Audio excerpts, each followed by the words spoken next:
The first deal that I closed, they sold equipment and supplies to scientists.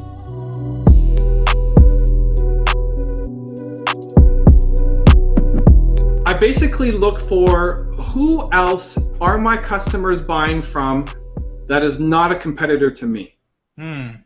So, as an example, the company that I made the deal with was a distributor. So we sold to researchers. We sold to scientists. The first deal that I closed, they sold equipment and supplies to scientists, but they didn't sell our kind of software. So I wrote to them and said, hey, you have these customers. You know, here's an opportunity to make more money. You're already reaching out to them. It's an add-on sale for you.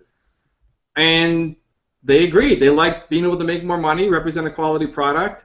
And then for me, all I had to manage was that one relationship. Right. And then they introduced us to all of their clients, right? Ongoing. And so the idea is find people who are already selling to your target audience, that they're not selling competing products to you, and reach out to them and see if you can structure a deal.